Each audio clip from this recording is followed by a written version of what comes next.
بسم الله الرحمن الرحيم. الحمد لله رب العالمين،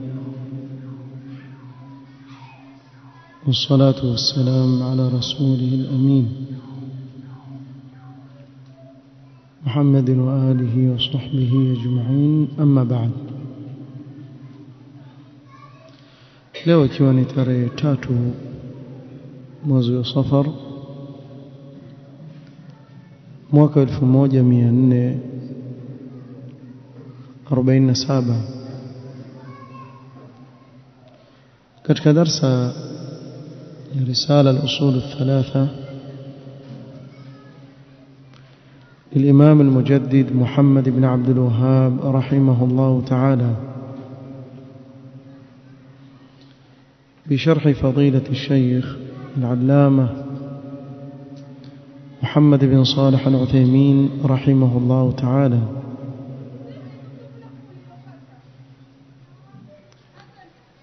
tulifikia al-aslu athani, msingi wa pili, ay min al-usul athalathati, katika misingi mitatu tulifikia msingi wa pili. يجب على الإنسان معرفة 3 أصول. kabla tujaingia kuzungumzia msingi huu wa pili, yatakatufahamu kuwa ni wajibu kwa Muislamu kujua misingi hii mitatu. tukatangulia na al-aslu al-awwal, maarifatu al-abdi rabbahu, mja kumtambua na kumjua Mola wake mlezi. na al-musannif rahimahullah ta'ala akabainisha namna gani anavyotakikana Muislamu kumtambua Mola wake mlezi. tukazungumzia hayo, kadhalika akataja baadhi ya aina za ibada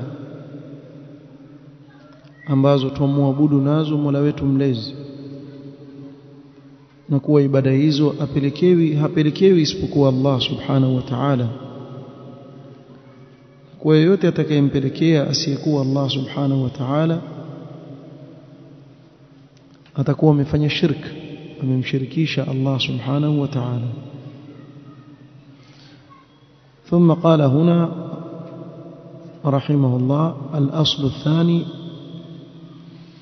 أي من الأصول الثلاثة، katika misingi ile mitatu ambayo ni wajib kwa Muislamu kujua. huu ni msingi wa pili, maarifatu dini al-islami bil adilla, kuijua dini ya Uislamu kwa dalili. maarifatu dini al-islami bil adilla,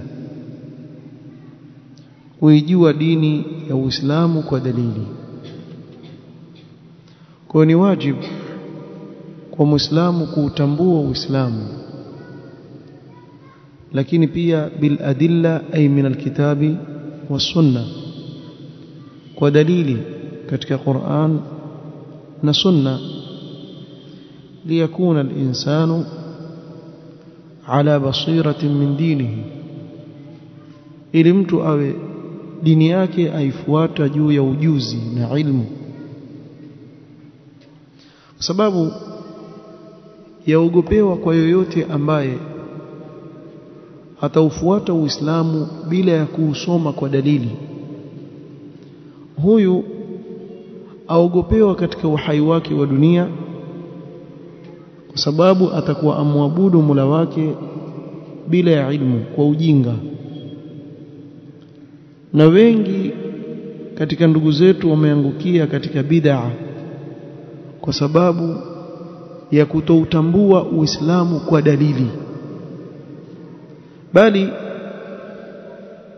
wale walinganizi wa upotofu hujaribu kwa kila njia kuwazuia watu wasiutambue Uislamu kwa dalili. La kushangaza, hutahadharisha haswa kutokamana na wale wanaowaambia watu kuwa wautambue Uislamu kwa qala Allahu qala rasuluhu.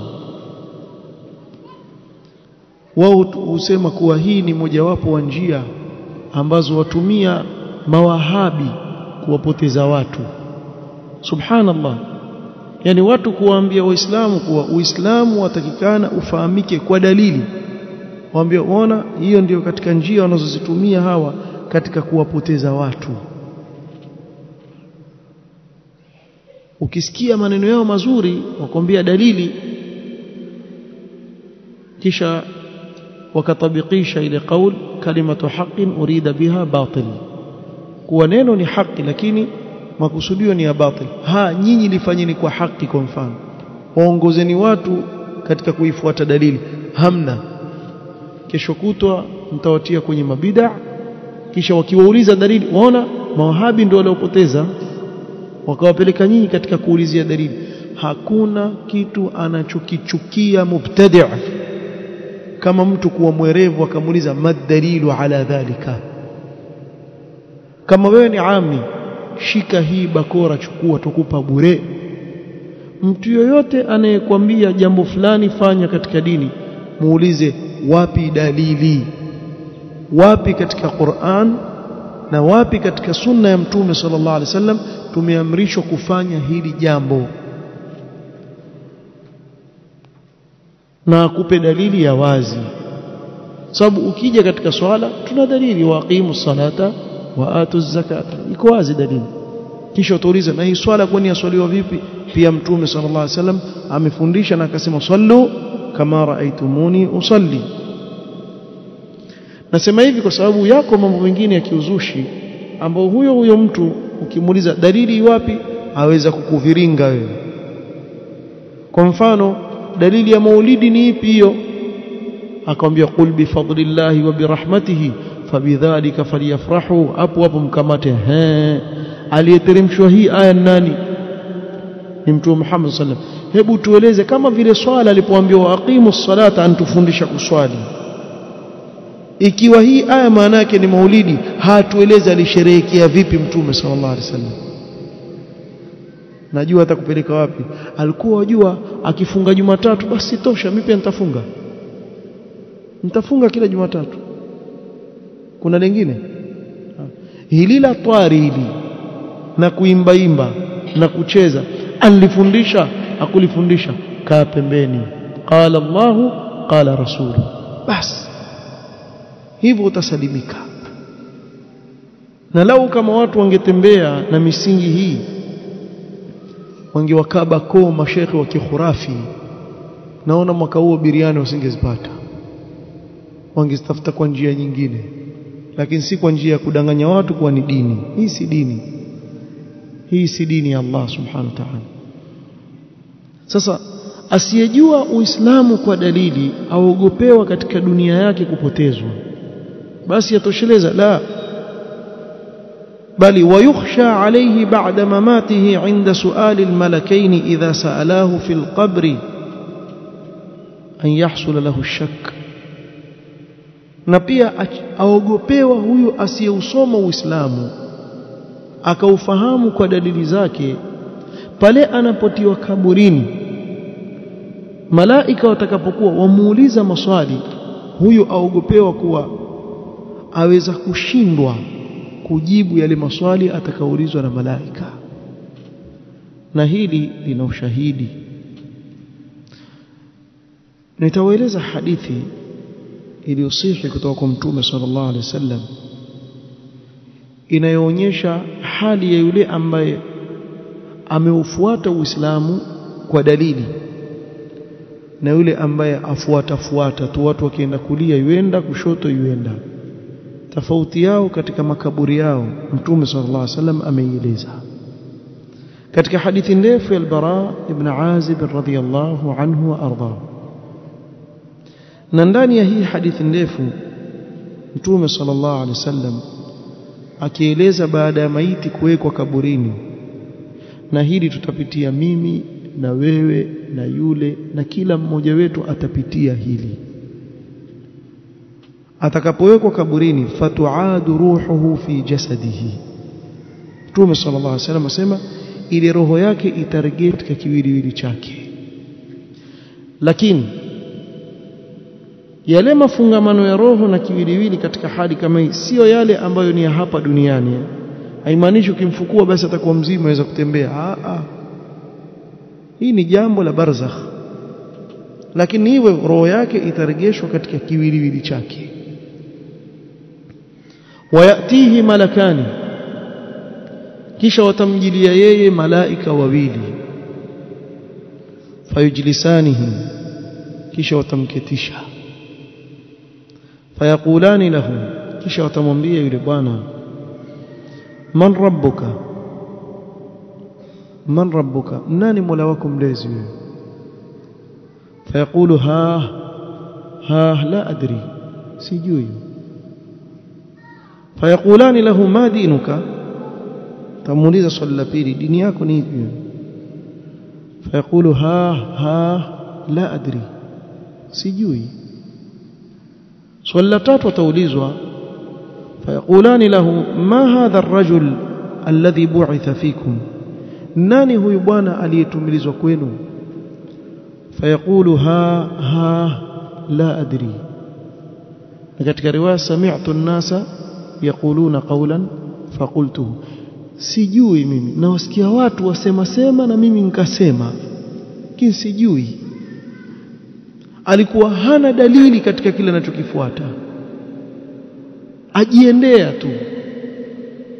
Watu wakikufuru wakufuru, watu wakienda kwenye shirki huenda, hajui yeye.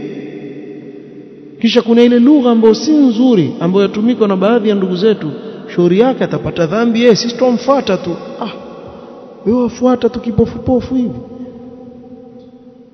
Ama ndio wale ambao wanapoambiwa Allah subhanahu wa ta'ala amesema hivi na mtume wake sallallahu alaihi wasallam amesema vile, utawasikia kuanzia babu zetu sisi tulikuwa hivi, hatuyajui haya mambo.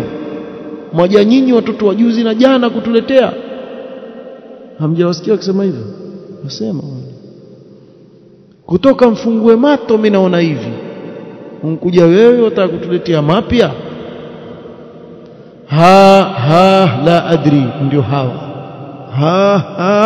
La adri, mimi sijui bwana, naona babu zangu wakifanya, naona watu wasema, mimi pia nasema tu, lakini kwa sijui chochote.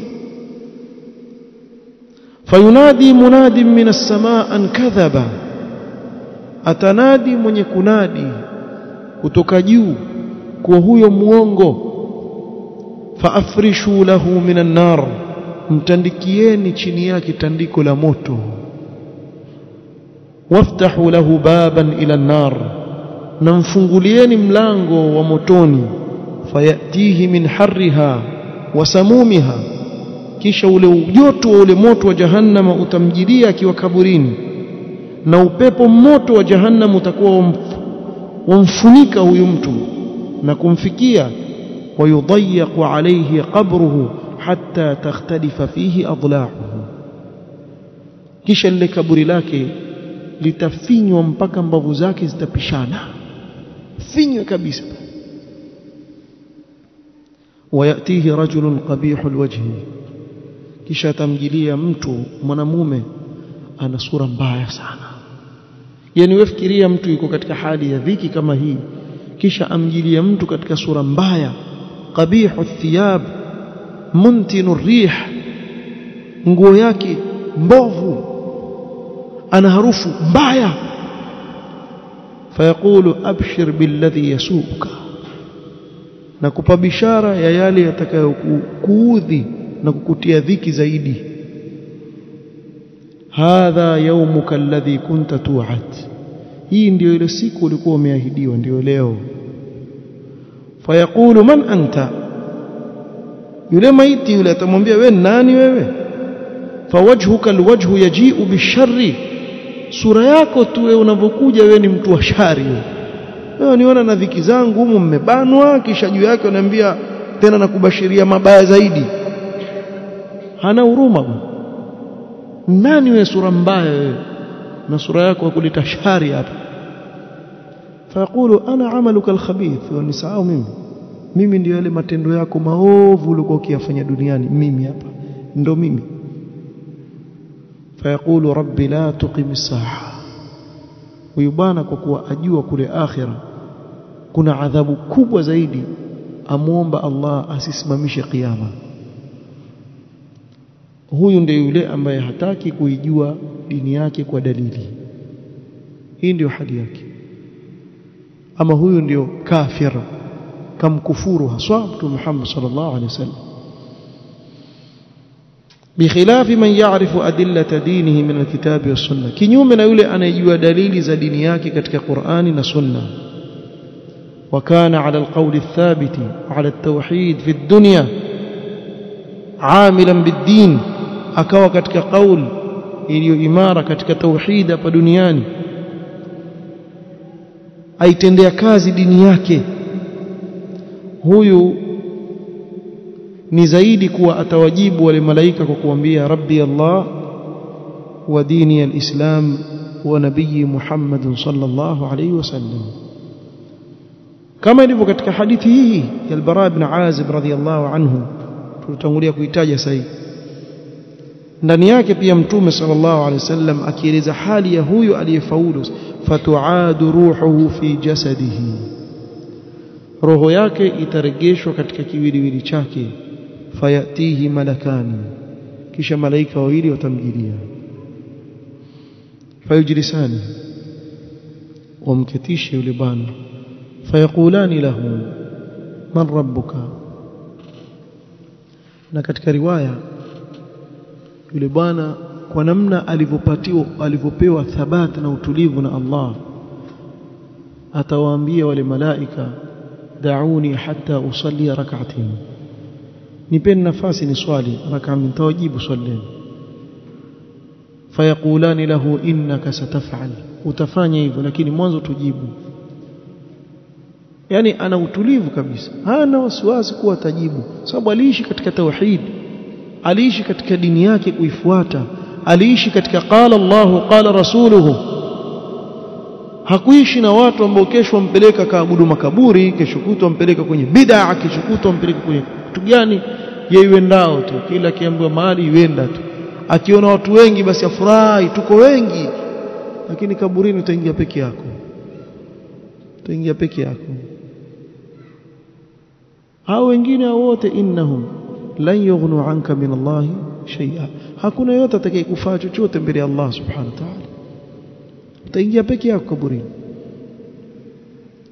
huyu bwana atakapoulizwa man rabbuka fayaqulu rabbi Allah mola wangu mlezi ni Allah fayaqulani lahu ma dinuka fayaqulu dini alislam dini yako ni ipi dini yangu ni uislamu fayaqulani lahu ma hadha ar-rajulu alladhi bu'itha fikum huyu bwana aliyetumilizwa kwenu nani fayaqulu huwa rasulullah sallallahu alayhi wasallam ni mtume wa Allah nasallallahu yaj'alna minhum ni mtume wa Allah sallallahu alayhi wasallam fayaqulani lahu wa ma ilmuka hapa sasa wamtambua vipi wewe wajua vipi hayo ilmu yako iko vipi fayaqulu qara'tu kitab Allah nimesoma kitabu cha Allah billahi alaikum kama wewe hujui kusoma Qur'an wala hujishughulishi kusoma Qur'an hili swali utalijibu vipi wewe hujui kusoma kitabu cha Allah subhanahu wa ta'ala wala hujishughulishi wewe kusoma kitabu cha Allah subhanahu wa ta'ala wakati wako watu wamejitolea tayari kukusomesha wako tayari kukaa chini kukusomesha wewe as-salafiyun ahlus sunna wana huruma na mujtama usikae ukawa illiterate katika kusoma kitabu cha Mola wako ili utasema nini qara'tu kitab Allah wakati wewe hujui kukisoma wala ukifuata kitabu cha Allah wakati wewe unapoambiwa qala Allah qala rasulu ndio sema waona wale watu wa fitna bana wakija wajifanya qala Allah qala rasulu wale huyu aliyefaulu asema maneno haya wama ilmuka fayaqulu qara'tu kitab Allah faamantu bihi wa saddaqtu nilisoma kitabu cha Allah nikakiamini na kukisadiki fayunadi munadin fi as-samaa atanadi mwenye kunadi kutoka juu,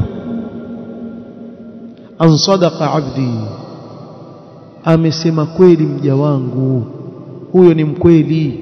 sallallahu alaihi wasallam.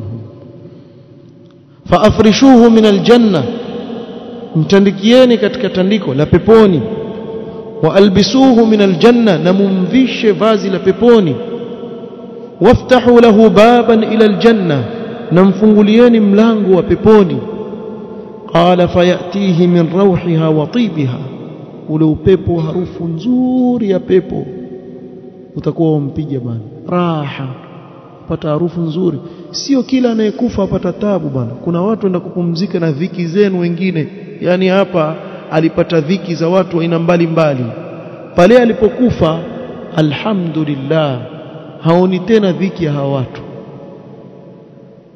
Kuna kufar, kuna nani na watu mbalimbali, yeye ni mustarih, aenda kupumzika bwana.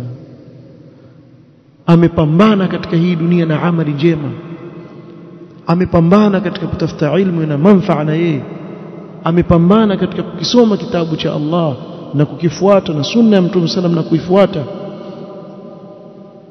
Kwa hivyo amestahili, Allah akamrehemu kwa hilo, afunguliwa milango ya peponi, apata harufu ya pepo.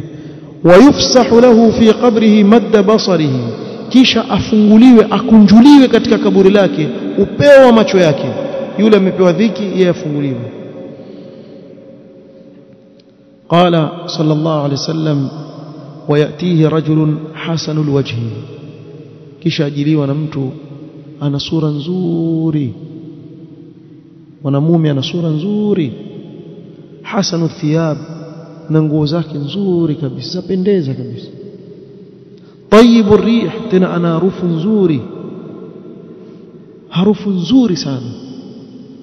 Na mtu yeyote hata hapa duniani apenda kukaa na mtu aina hii, ana nguo nzuri, harufu yake nzuri. Sio tena mtu akifanya Allahu akbar kwenye swala, Allahu akbar, wafanya subra tu. Kweli kuna watu wengine bwana watakana mjiangalie, haya matatizo haya ya kikwapa haya mtie. Kuna madawa nunua deodorant kama ni ile jiwe la shabo, usiwaudhi wenzako. Sasa kuna wengine wako namna hiyo, alafu oga, safishe. Nunua hata kama uturi ule wa shilingi 100 pia ule ukitemia swala, wanukia ukimaliza swala ushaisha. Pia angalau kumuudhi mwenzako, usifahamu. Kuna ule uturi wa shilingi 100. Akwambia miski ile wapaka angalau kabla ya swala, angalau ile time ya swala unukie, kisha swala salamu alaykum, pia ile inkwenda salamu alaykum, lakini unukia angalau. Unaona haya? Sasa ajiwa huyu yuko kaburini, ajiwa na mtu ana sura nzuri, ana nguo nzuri, ana harufu nzuri, na yeye yuko katika hali nzuri. Maana yeye mwenyewe yuko katika hali nzuri. Akimuona yule mtu yuaje katika hali kama hii, fayaqulu, kisha yule bwana yuaje amwambia maneno mazuri, abshir billadhi yasurruka, ampa bishara kwa kile kitakachomfurahisha. Hadha yawmuka alladhi kunta tu'ad, hii ndio ile siku uliyokuwa umeahidiwa. Baada ya kufanya uliyofanya katika khairi, leo ndio walipwa hivi. Fayaqulu lahu man anta, huyu mu'min mwema atamwambia yule bwana, wewe ni nani? Fawajhuka alwajhu yaji'u bilkhair, uso wako ni uso wa mtu anayekuja na khairi na bishara njema. Fayaqulu ana amaluka salih, mimi ndiyo matendo yako mema uliyoyafanya kule duniani, ndiyo mimi. Kwa hiyo wewe chagua mwenyewe rafiki unayetaka kukaa naye kaburini, yule wa kwanza au huyu wa pili. Wewe ndiyo sasa hivi waamua kwa matendo yako wataka mtu wa aina gani katika hawa wawili akujie. Fayaqulu, yule bwana kwa furaha atakayokuwa nao atasema, rabbi aqimis saa, ewe Allah mola wangu simamisha kiyama, hatta arji'a ila ahli wa mali, mpaka nirudi kwa jamaa zangu na mali yangu. Aona ameandaliwa kule, atakwenda kwenye mali yake ndani ya pepo ya Allah subhanahu wa ta'ala. Kwa hivyo katika sababu ya thabati ya kuwa imara katika maswali haya utakaoulizwa kaburini, معرفة الدين بالحجج من الكتاب والسنة والعمل به kuijua dini ya Allah kwa hujja za Qur'ani na Sunna na kutendea kazi. Basi utakapofanya hivyo, basi biidhnillah ta'ala wewe uko salama. Muona muhimu al-usul al-thalatha. usul al-thalatha kitabu adhim jiddan, kitabu adhim jiddan. قال معرفة دين الإسلام بالأدلة وهو الاستسلام لله بالتوحيد والانقياد له بالطاعة والبراءة من الشرك وأهله. قال الشيخ ابن عثيمين رحمه الله: دين الإسلام، وإن شئت فقل الإسلام، دين وإسلام أو وكتاب وإسلام. وإسلام النين هو الاستسلام لله بالتوحيد، أي بأن يستسلم العبد لربه استسلاما شرعيا. نمجا kujisalimisha kwa Mola wake mlezi, kujisalimisha kwa kisheria. Kwa kisheria maana yake nini? Nasema wadhālika bitawhīdillahi 'azza wa jalla wa ifradihi bil ibada, nao ni kwa kumpwekesha Allah subhanahu wa ta'ala katika ibada. Wa hadha al-islam huwa alladhi yuhmadu alayhi al-'abdu wa yuthabu alayhi, na uislamu huu ndio uislamu anaosifiwa mja akipambika nao, na ndio atalipwa nao kesho mbele ya Allah subhanahu wa ta'ala. Kwa sababu al-istislam, kujisalimisha, kuko kwa namna mbili. Kuna al-istislam ambayo waingia ndani yake mu'min, kafir, fajir, wote waingia ndani yake. Kupi huko? Kujisalimisha kwa kadari ya Allah subhanahu wa ta'ala. Hakuna yoyote katika huu ulimwengu atoka nje ya makadirio ya Allah subhanahu wa ta'ala, apende akatae. Kwa mfano homa na maradhi yanayokujia, unaweza kusema sikubali nimekushikwa na homa, unaweza zuia? Azuia, nguka hapo watu wakakucheka. Kwa sababu hii ni qadar, huwezi kuizuia. Hakuna yoyote duniani, hata in kullu man fi samawati wal ardi illa ati arrahmani abda.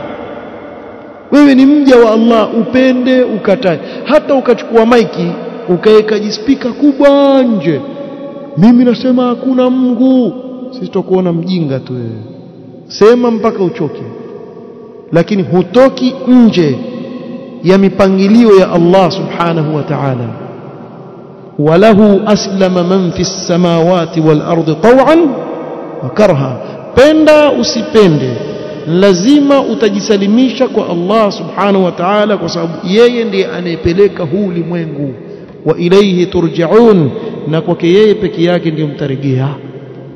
Kwa hili hasifiwi nalo mja, kwa sababu hana budi nalo. Ndio hapa Sheikh akasema amma al-istislamu al-qadariyu fala thawaba fi, ama kule kujisalimisha kwa qadar kule hakuna thawabu, kwa sababu hauna budi. Li'annahu la hilata lil-insani fihi, sababu binadamu hana hila katika hilo. Lakini sasa kuna huku kujisalimisha kisheria, bimaana ukafuata maamrisho ya Allah na kujiepusha na makatazo ya Allah subhanahu wa ta'ala, huku ndiko unakusifiwa nako na kulipwa thawabu nako.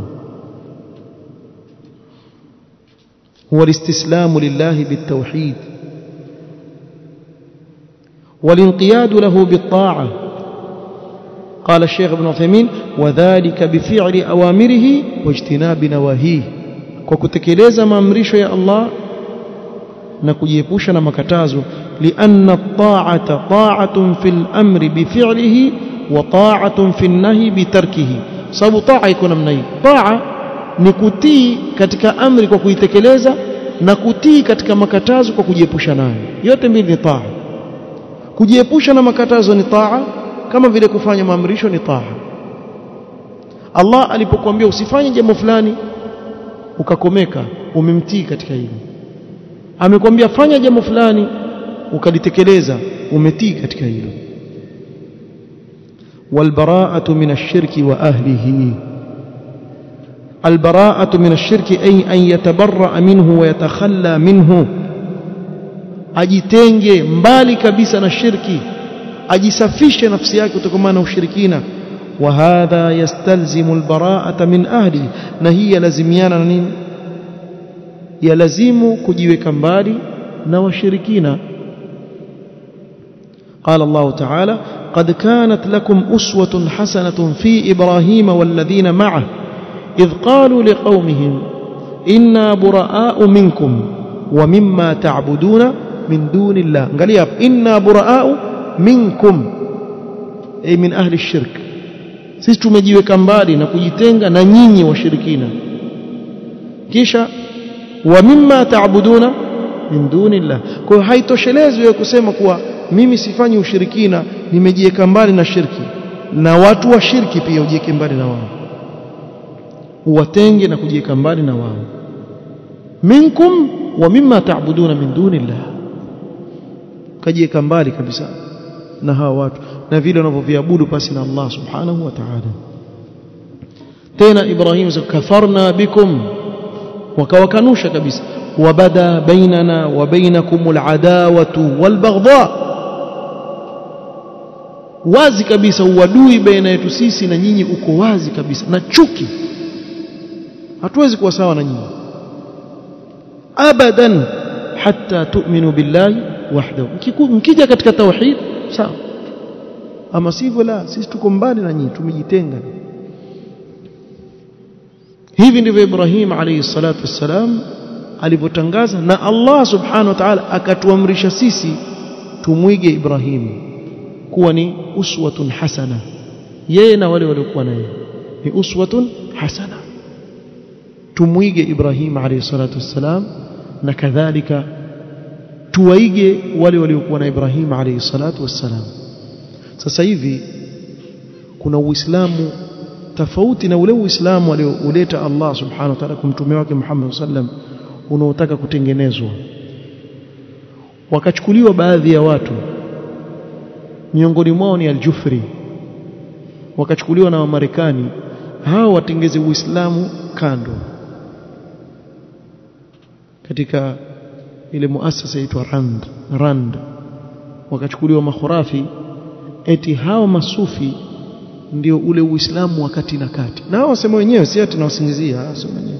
Izairi ni khurafi mmoja yuko Sudan, yeye akasema waziwazi, akasema sisi tumeitwa Congress wa kunna fi safi al-awwal ana wa akhi al-Jufri Ali al-Jufri fi safi al-awwal, wa usdira qararan amrikiyan anna as-sufiyya hum al-muslimuna al-mu'tadilun.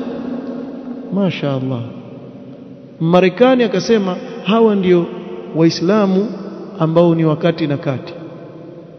Waislamu wakati na kati ni hawa masufi. Kisha wakapewa ule Uislamu wao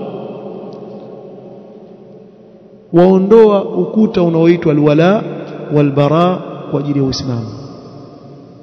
Na ndio maana mkamuona Ali al-Jufri akizungumza, na nyote mshamsikia pengine akisema ana uhibbu al-yahud, mimi nawapenda mayahudi.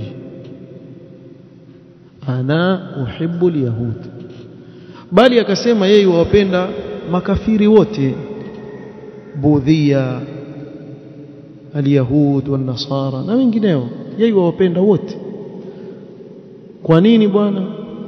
Akisema hivi awapenda, alafu yawekwa kama mziki hivi wa kusikitisha, taarif, yani alegeza hivi, yani wewe ukisikia uchukuliwe emotionally. Unaona?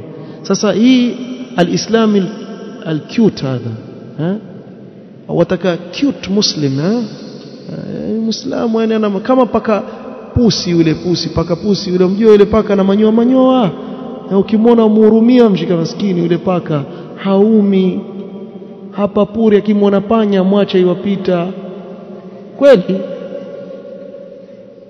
Siwa ndio yani wakutaka uwe hivyo, yani cute, unaona? Kisha sema yeye kwa sababu huyu si anaumbwa na Allah, kwa nini nimchukie? Lakini ushasoma Qur'an, qul atii'u Allah war rasul fa in tawallaw fa inna Allah la yuhibbu al-kafirin. sasa Allah aliyewaumba sema yeye hawapendi, innahu la yuhibbul kafirin, hakika yeye Allah hawapendi wanaomkufuru. Ushasoma katika Qur'an, la tattakhidhu aduwi wa aduwakum awliya ya ayyuhalladhina amanu la tattakhidhu alyahuda wan nasara awliya ba'dhum awliya ba'd. Na hili leo tuliona kwa macho yetu namna mayahudi wanavyowafanya ndugu zetu kule Gaza. Sasa huyu asema, lakini sasa ndio tukauliza siku zile, kwani ibilisi anaumbwa na nani? Ibilisi anaumbwa na Allah subhanahu wa ta'ala. Kwa hivyo pia hapa sema ana uhibbu iblis, si mayahudi peke yake. Usimdhulumu ibilisi pia kwa madhehebu yenu, pia mtie ibilisi umpende, basi si haijatosha. Ana uhibbu Abu Jahal wa Abu Lahab, ana uhibbu Firaun, pia Firaun ni kiumbe wa Allah, Allah ndiye alimuumba. Alafu wewe fikiria huyu Al-Jufri huyu, ushawahi kufikiria angesimama hivi mbele ya Mtume sallallahu alaihi wasallam na mbele ya kina Abu Bakar na Umar, kisha aseme ana uhibbu al-yahud, huyo atakuwaje? Hebu muulize billah alaikum, angesimama mbele ya Mtume Muhammad sallallahu alaihi wasallam, ushawahi kutasawwar yani masahaba wako hai, Mtume sallam yuko pale amekaa, kisha akaja akasema ana uhibbu al-yahud? Hata bin Salul pia kusema hivyo, amficha. Abdullah ibn Ubay bin Salul mwenyewe amficha hiyo, hakusema, hakudhihirisha, kwa adhihirisha Uislamu, aficha hayo mambo yake. Wewe uko wazi bwana hivi, wazi wazi jamaa, yani mtupangia wazi hivi hivi afu tuwaona wazi, alafu uje huku wakakirimiwa wakainuliwa juu, ana uhibbu al-yahud wa mkirimu wewe. Mtu asema neno kama haya, wapi na wapi na Uislamu? Aina albara'atu min ash-shirki wa ahlihi? Iko wapi kujiweka mbali na ushirikina na washirikina? Iko wapi? Wallahu almusta'an. Lakini hiyo ndio hali. Kwa hivyo takana mchunge sana. Na tukisema hivi haimaanishi kuwa umdhulumu Myahudi ama umdhulumu Mnasara, la la la, tuzungumzie hivyo. Masala ya uadilifu ni kitu kingine, masala ya mahaba kwa ajili ya dini ni kitu kingine.